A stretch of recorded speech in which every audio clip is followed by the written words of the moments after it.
Hello and welcome to God Winging It with me, Roger Michael Klang. And today I'm not going to wing it all the time, but part of it I'm going to read. I wrote it myself without any AI or any shit like that. I, I authored it myself. And let's start the United States President Donald Trump, he writes in a social media platform that Venezuela will or shall hand over big amounts of oil to the United States. And Trump says that this oil is to be sold to market price and that the money who comes to the Venezuelans or to the United States, because it's going to be controlled by himself, and that the money will be used for uh,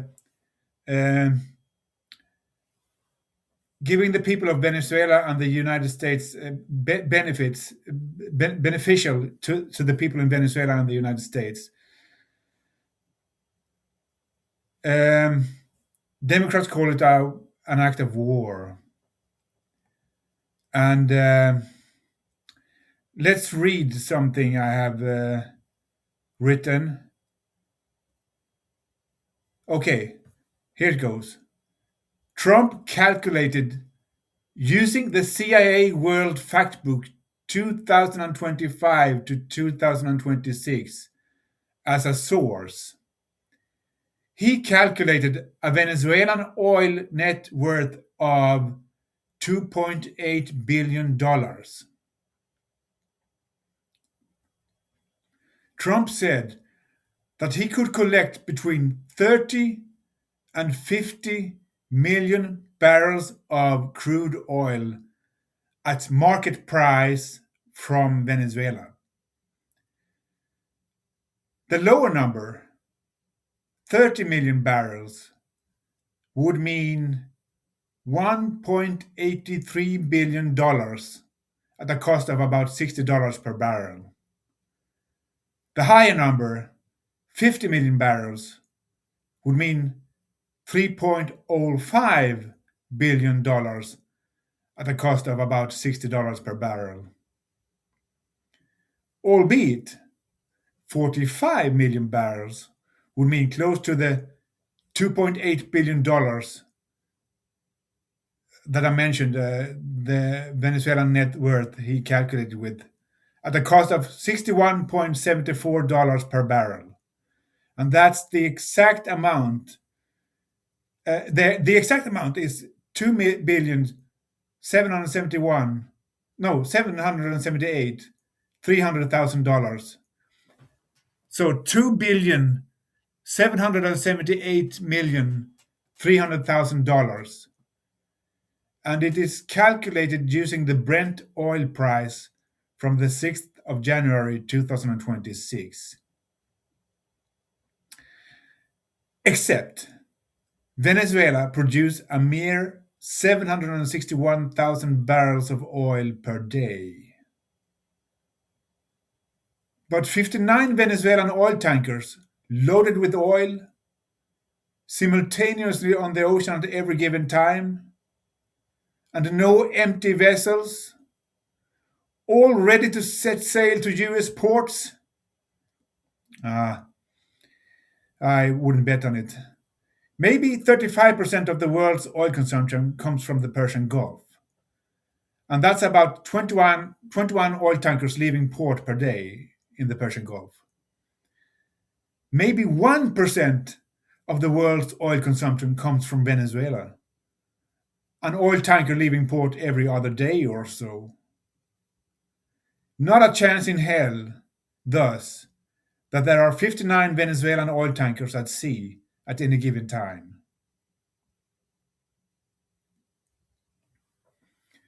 However, the Venezuelan production 761,000 barrels of crude oil per day times 365 is 277,765.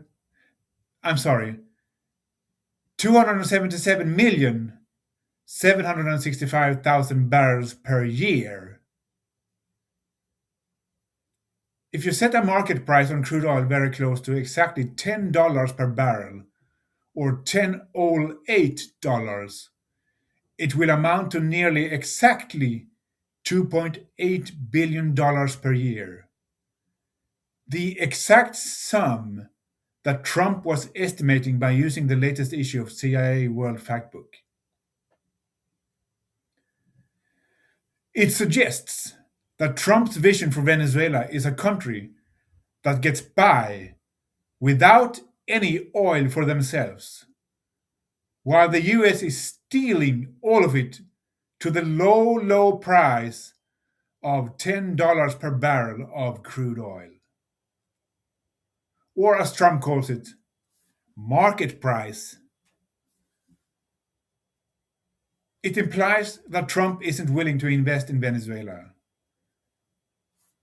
He's going to put unrealistic pressure on Venezuela to force them to ramp up their crude oil production all by themselves. It is a robbery in broad daylight to steal from the poor and give to the rich. There's a saying in Sweden, hate coincidence. And that was about that. And now about the 127 ton of Venezuelan gold that was transported to Switzerland between 2012 and 2016. And Nicolas Maduro became president in Venezuela 2013. And the aim with the gold transports was to help the country of Venezuela to get out of a deep economic crisis. And Switzerland now has frozen the assets connected to Maduro and 36 persons. At the same time, the connection between the brought out gold from the country is unclear.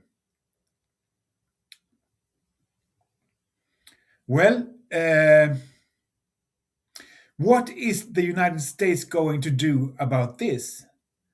I bet they're going to try to take the money from Switzerland, say that they're going to use it for some good purpose, something good for the humanity or something, and try to contain their gold for themselves in Fort Knox or something. It's a lot, 127 tons. But who knows? But I bet there will come some scheme from the Trump ministerium, the Trump, what's it called?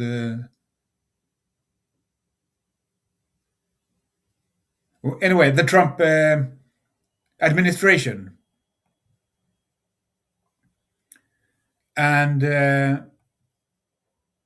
that's about what I'm going to I have to say today. And let's continue tomorrow or some other day. So far, I have managed to put out a new episode every day since the 1st of January 2026. But we'll see how it goes in the future. But I have more to say, but I don't think I'm going to do it today. So, Roger and out.